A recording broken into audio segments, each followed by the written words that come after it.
Richard, you're too tall for the frame. You gotta go backwards because you are headless. I'm too tall for the frame. Yeah. Karen, have you got a saw? No. Yeah.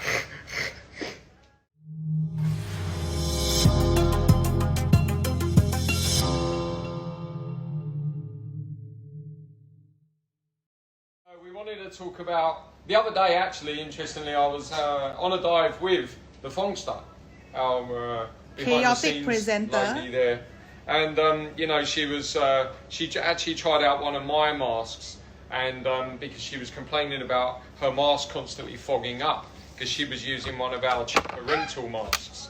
So I figured it was a good thing for us to talk about, because, Karen, what do we sell the most of in the dive shop? You know, of all the products that we got here, what's really popular item is?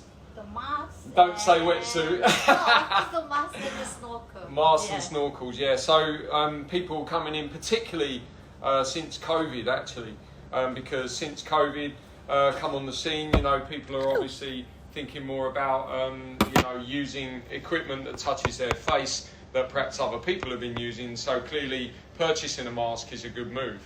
So, you know, to start with, I wanted to sort of discuss how you select the right mask for you, because one of the reasons that people get foggy or leaky masks or get irritated on dives is because they've selected the wrong mask in the first place.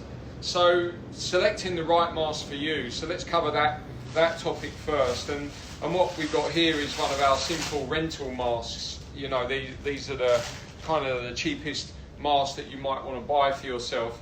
And what you'll see is you're getting a very basic bog standard mask frame, not the best quality obviously. And one thing that we really want to look for is the skirt around the edge here. So this skirt is made of obviously a silicone rubber. Now in many cases on very cheap masks this is either very poor quality or indeed it's not even a silicone. So those masks will leak like hell, you know. So if this isn't a good quality around the edge there, and let's be honest guys, you get what you pay for. You don't get to buy something really cheap and expect high quality. So if your budget is low, then try to select the most soft or comfortable or good fitting skirt that you can. So let's look at, I mean, my favourite brand of mask is probably one of the most expensive, and that's the Atomic range. The Atomic range is really good quality, but particularly the skirt. It's a lovely soft silicone rubber around the edge, creating an excellent seal on the face. Now everybody's face is slightly different. You'll see Karen has a much chubbier face than me. Okay. Not really, only joking. But everybody's different sizes and different shapes, you know. And so clearly the mask itself might not be suitable for everybody. You'll see the shape is different there already, just between two different brands. So you've got to look for something that is going to suit you. Now, one of the reasons I even myself made a schoolboy error the other day, because I was using a mask that I'd actually bought from our good dive shop, and it's a very low profile mask, and it's actually one of these, again an Atomic, and I just decided to change the model, and you know, this is the age-old problem of, you know, if it ain't broke, don't fix it. And I was using one of, where's the one that I normally use, Karen? This one. Actually, I had the black version, but could you open it for me? I normally use this one, and I decided to get myself this one just for a change. And what you'll see here is this is a much lower profile than this one. Now, me being orang putih, got a little bit of a bigger nose than Karen, who doesn't actually have a nose. So, and Charlotte managed to use this one very successfully. When I used this one, I suddenly looked at it was very comfortable, and I looked at myself in one of the selfie that I took, and I realised my eyebrows were pressed onto the glass and I looked like a complete idiot. So I decided I kind of stopped using it. So Charlotte used it and had great success with it. So look for the depth of the profile that suits you. Now, a good way to check if a mask is actually fitting on your face is to simply press it onto your face and suck in through your nose. So then you're looking to see if there's any leaks or it actually stays on your face. So just by simply pressing on and then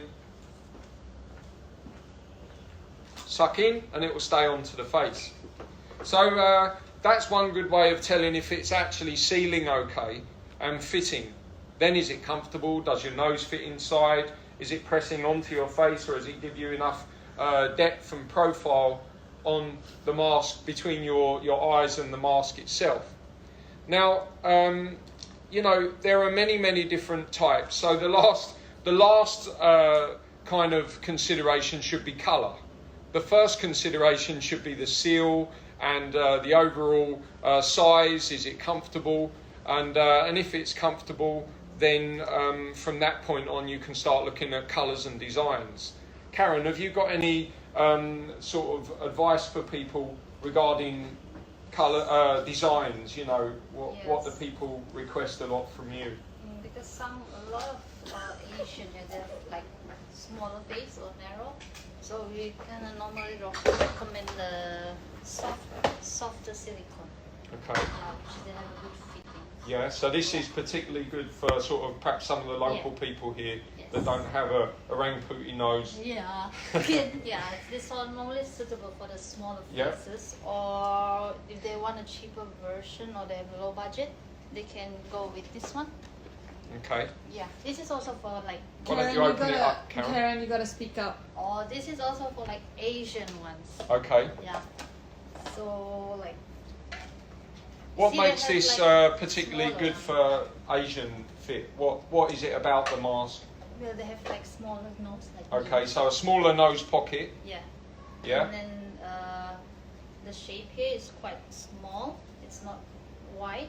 It's quite narrow. Yeah. So a good seal on. I notice on this mask there's a lot of silicone rubber here. Compared to perhaps some of the others. I mean, there's actually a good deal of silicone rubber there compared to the others. And the lens itself is much smaller, yeah? So do you feel the field of vision would be as good? It's because there is some like Asian one, the vision is much bigger, like this one. Like that, I think this one's called Cressy Big Eyes. Yeah, Cressy Big Eyes. I always remember it because I see it on your invoices when you send me through the invoices. And Cressy Big Eyes really kind of sums it up, because what you got there is a great big eyes on there and a big field of vision as a result. Yes. Yeah, compared to this white one that you showed me, you can see the sheer size. And Charlotte, I actually asked you because you used my one of these the other day, my Atomic, right. And you used that mask, and I said to you it was particularly good for photography. I got a couple of shots of you on that day, and we could really see your face, yeah, and the anger in your face for some reason. But would you agree it has a very good field of vision? Yes, definitely. Really clear. I didn't feel claustrophobic, you know. So a good field of vision, you could really see all the reef. Everything. Because what I find with a smaller framed mask is it kind of hinders the field of vision. So you've got the fit, that's fine. You've been down that road, the shape of your head, the shape of the mask, and that fits. The silicone rubber's good. But then there's the field of vision. Is it wide enough? And that's what I like about all the Atomic range, is they've all got a big field of vision. And you see here we've got one with 2 pieces of glass and one that is a single piece of glass. Now obviously the single piece of glass is going to give you an even wider field of vision, because over the bridge of the nose it doesn't even have a join, so it's really nice for photography as well, because you can really recognise the person inside the mask. Now Karen, can you tell me, if someone wants corrective lenses put into their mask, this is another consideration, do you wear contacts or glasses? So underwater, if you're going to need to apply that to your mask, can you do that with both of these units? The prescription lens is only available for the 2 windows. So the frameless is not available. Okay. Yeah, only this one. So it's a very important point. There are many people here using corrective lenses in their mask. So if you come here and you buy a mask from us, then Karen can arrange for some additional charge, obviously, to have corrective lenses put in. But you cannot put it into one single piece of glass. You must choose a mask with 2 pieces of glass. It can't be the frameless. So the reason for that is they heat treat the glass to add the corrective lens. Mm-hmm. When they heat treat the mask, if they heat treat twice the same piece of glass, it's most likely going to break. So that's why you can't select one that doesn't have 2 pieces of glass. Okay, so it must be a frameless. So that's another consideration for you to get the right mask, yeah? I have a question. Yeah. Okay, it's not me lah, but Vitamin Sunshots has a question. I have a question on polarized lens. Okay. Do we really need them? Polarized lens, you don't really need them, no. I mean, basically what polarizing does is take off the glare of the water. Now, we don't have too much trouble underwater with that. It's actually more on the top side that we have an issue with that. It's a nice feature, just for those moments, particularly in strong sunshine, polarizing masks are quite useful, but it's not something that you really need. No, I wouldn't say you need it, and it's not a feature that I look for in a mask. It's not something that really comes into it for me. For me personally, I like a good field of vision and a good fit, and that's really the key elements for me. Obviously, when you're choosing your mask, you want a nice design, so you've got to look for what designs suit you. If you've got colour coordinated equipment, then most of these masks will come in colour ranges. So for example, this one comes in black, which is my preferred choice, and it also comes in a clear version, which I think with various hints of colour. Do you want to open it, Karen, just to show people? Now, there's another point here that I want to make is I tried using one of these with the clear skirt around the outside, and I find it almost distracting. This is excellent for photography for the model to wear. Absolutely excellent. You can not only see all the eyes, but you can see the skin around, and it really brings out the features. If your model is wearing a little makeup, it really can be picked out with the flashlight when you're taking shots. But me personally, I prefer the black because it cuts down the amount of additional light coming in that seems to distract my eyes. Now, whether that's just me, or whether other people would see that as a consideration, I don't know, because I know a lot of people who buy this and they absolutely love this mask. So for me, this is the top recommendation and buy. But it really is obviously up to you, and do we have the colours you want, and is it your budget? So then that basically covers the simple purchasing of a mask. One thing about straps, a lot of people have problem with straps. They get caught in the hair. Obviously, I have that problem all the time. But I do find the atomic strap very comfortable indeed. I don't feel that this has a problem. But many people prefer to put some kind of strap cover on there. Simple neoprene like this one. You feed it onto your strap and it stays on there. And when it's your own mask, you're not forever adjusting. So once you stop adjusting because it's yours and you know it fits, then applying one of these will make it very comfortable if you've got hair. But ladies that are wearing ponytail, you'll probably find that this suits you because you put the ponytail. Guys that are wearing ponytails, you shouldn't have them, so cut them off, all right? Women that have got ponytails, you probably find it comfortable to put the ponytail through, putting your hair through, and it really keeps your mask nicely in place. So now I want to just talk a little bit about masks leaking and fogging. This is probably the most common irritation of the diver. My mask leaks or it's fogging. So number one, I spoke about the strap. Keeping the strap straight on the head is really important. If you put the mask on and your strap is high, it pulls in and it lifts open and it will start to leak a little bit. If your strap is too low on the face, it will do the opposite side and it will let water in through the sides. So get your strap on your head nice and straight. Get your comfortable position. I never knew that. Ooh, Charlotte, I just got a, ooh. All right, so there's the first thing, all right? Let's get the thing on properly. If you've got a mask, you know, some people come in, they buy these masks at 500 ringgit or whatever, and they come to the island, stupid mask, it leaks all the time, stupid mask. They're not even wearing it properly. They don't even put it on their head straight, okay? So that's the first thing. Get it on the head straight, nice and straight. So you've got that nice even seal. Now, that's your positioning of wearing the mask. And obviously, if you've got lots of hair and any hair is coming inside your seal, then that's going to create a leak.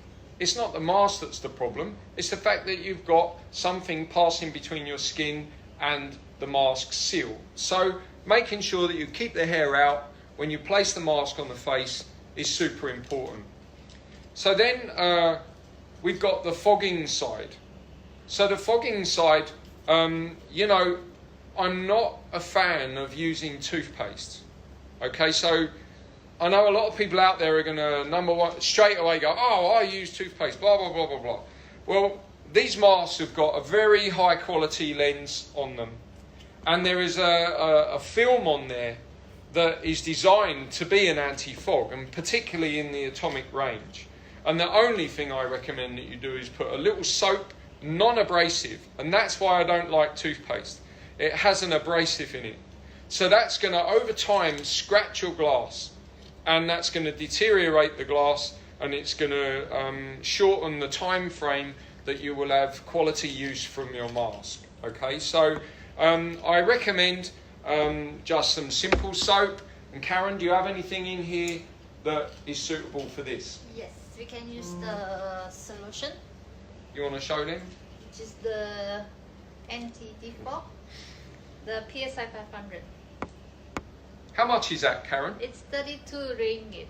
32 ringgit. All right, so for 32 ringgit, you can buy yourself this purpose-made solution, Mask Defog. Just a tiny little bit in your mask. Don't put too much in your mask, and it will work perfectly well as an anti-fog. Now, there's something I want to say about that. Sorry. Whether you're using soap or whether you're using this type of anti-fog, purpose-made, how should you do this? Okay, number one, apply to your mask when it's just damp, not soaking wet, just damp. Apply it to your mask. Okay, now the choice is yours.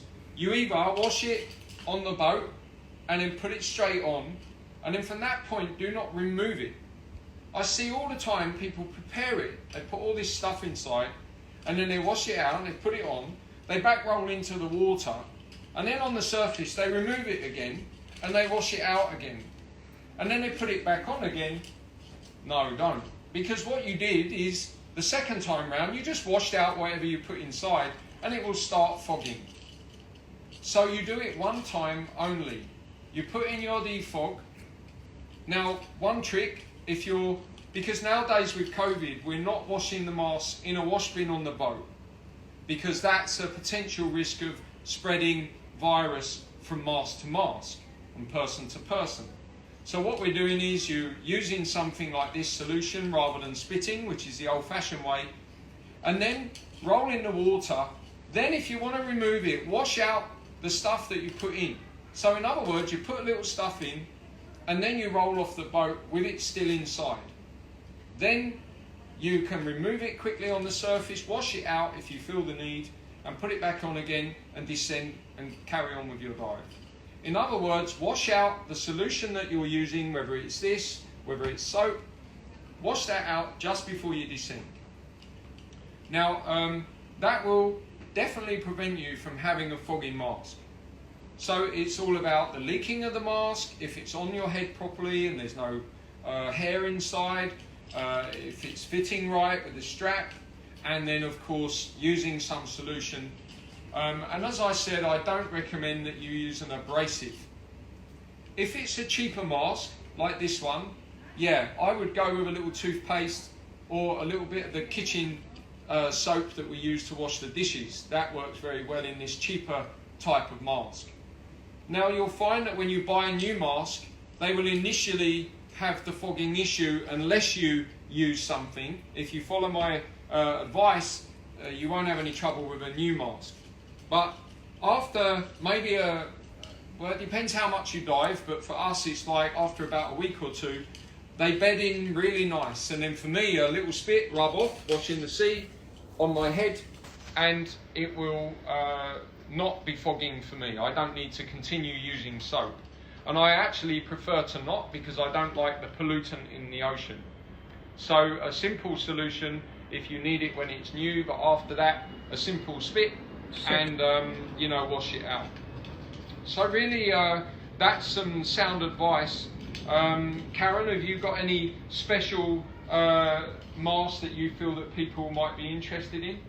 Yeah, the ones with the, people always like this one because they have a, What's that?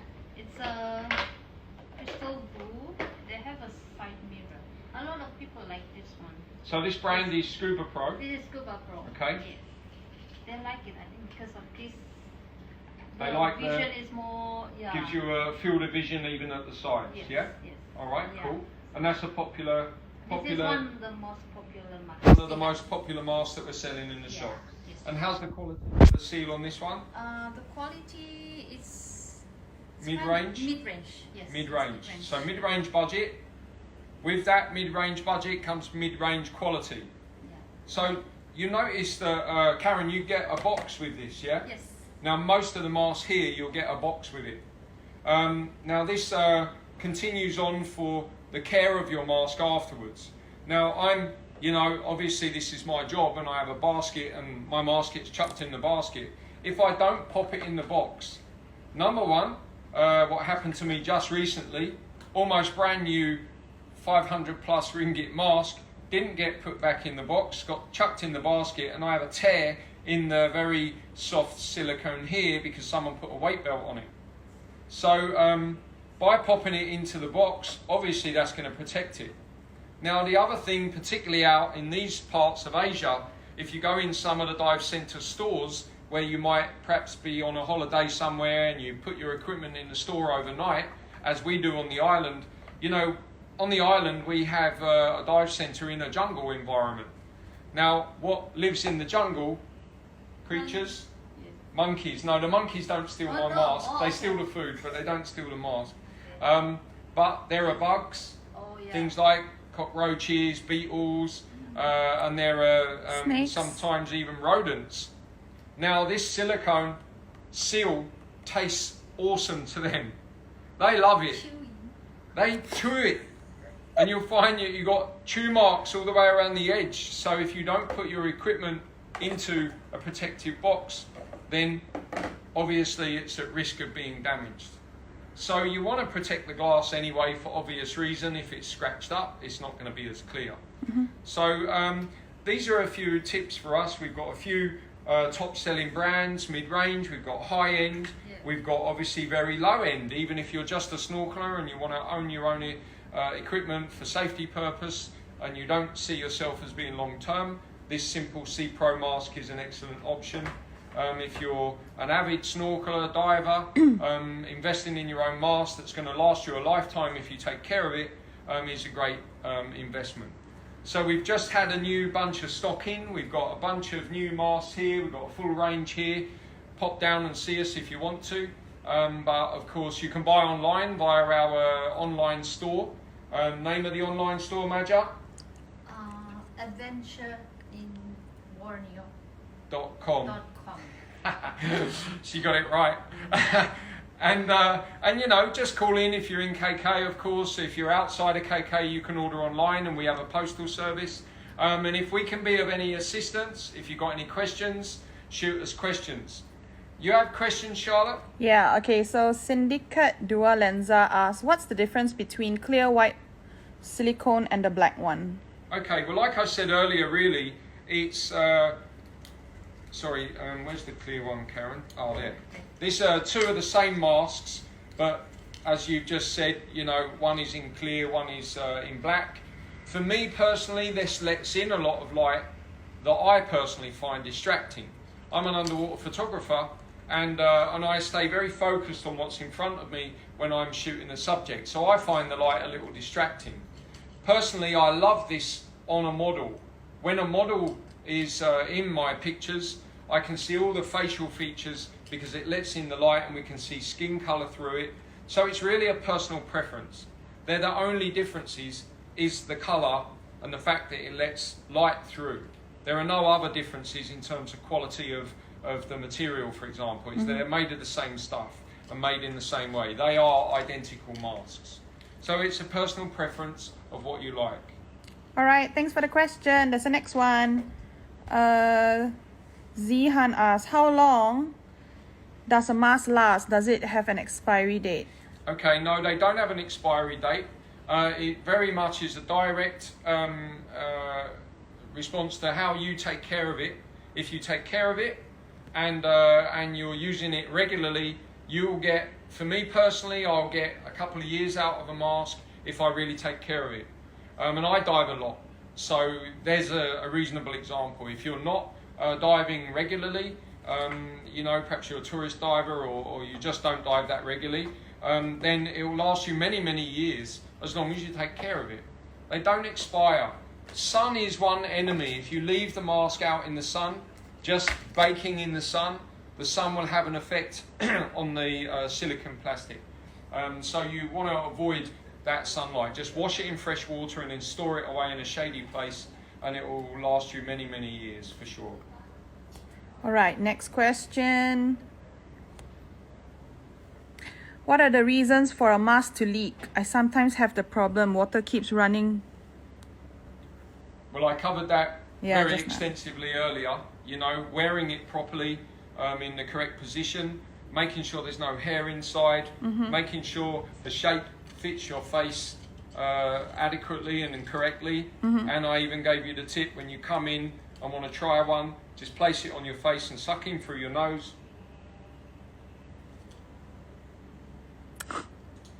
And you know that there is a seal all the way around.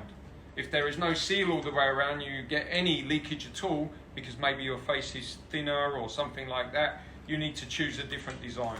Okay. Yeah, moustache. Karen just said some people have a moustache, so that can create a leak underneath. So best way around that is choose one with a very slim edge at the bottom, or shave. Okay, where is this shop? Where is this shop? Yeah, it's a question. It's a legit question. Serious, man. Sorry, I Where pressed is it. So we're, I believe now we're the only dive shop left selling decent equipment in the whole area. So KK Times Square, in between Imago and Glen Eagles Hospital, you will find us. And in the middle courtyard, you can't really miss the front of our shop. Huge PADI sign, down below, marine and wildlife. All right. Or online, of course. You can buy online. What is the difference? What is low volume mask, and is there any model recommendations? Okay, so low volume mask. This is a low volume mask. Basically referring to the amount of space in between your facial features and the front of the mask. Low profile, low volume. You know, it particularly suited to Asian because smaller nose, obviously, smaller facial feature in that respect. So they fit really nicely, low volume mask.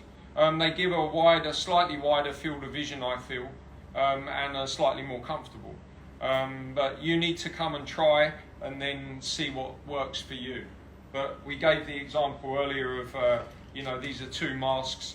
One is low profile and one is a deeper profile. So you can kind of see. So I have a question. If I have an Asian face, I mean, I do have an Asian face. You do have an Asian face. But what if I take the high volume? What will happen? Problem.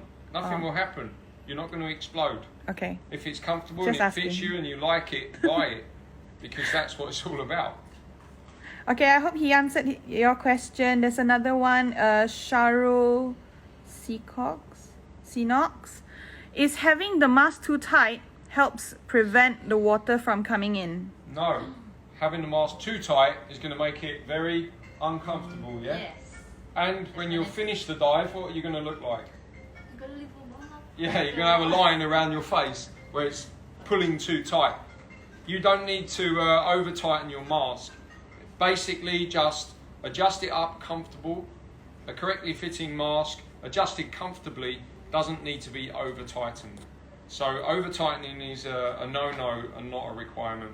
Not going to help. Okay, do you have the mask strap cover in stock now? Ah. That would be a yes. But let's say if you don't have hair like you, do you use the strap? I mean that strap cover. Personally, I don't use any strap cover. But do you recommend it? I do, particularly for people with hair. In fact, actually, it can often be comfortable for people without. It just depends on you. You know, you've got to remember I do this for my job. And, you know, so a lot of the boys on the island, they do use them. Our other instructors, some do, some don't. You can personalise your mask that way, it's easy to recognise. And also, obviously, the neoprene is comfortable on your head. It's just something for me that I don't use. I just don't have a problem with it. It doesn't bother me one way or the other, so I don't use one. But many people do, and I do recommend them for comfort. Yes. Okay, so is there any other question, guys, before we go off? Your last chance to ask. Come. So it's a popular subject. You know, there's a lot of people out there buying masks, particularly now since COVID. I do recommend you own your own mask. You know, it will enhance your enjoyment of a dive, which is why you go. That's why you pay the money to go. And you don't want your dive ruined by a foggy mask or a leaking mask or an incorrectly fitting mask. So that's just going to cause you upset, discomfort and problems. So invest in your own, guys. Bring it along. Come dive with us. And hey, guys, vote day special tomorrow. We have 2 dives special in the morning, and it's only 160 ringgit, and you're out before lunch. So come out, have a couple of dives, come out at the island, and then you're free to vote all afternoon and make the most of your 3-day vote day. Exercise your right to vote, and also enjoy a couple of dives as well. Yeah? So if you're interested in that, give us a shout. You can hook us up on the hotline phone and come join us for a couple of dives in the morning. So if that's all and no one has any questions, then me and Karen would like to say goodbye. Thanks for tuning in, and I hope you found it useful. Cheers, guys.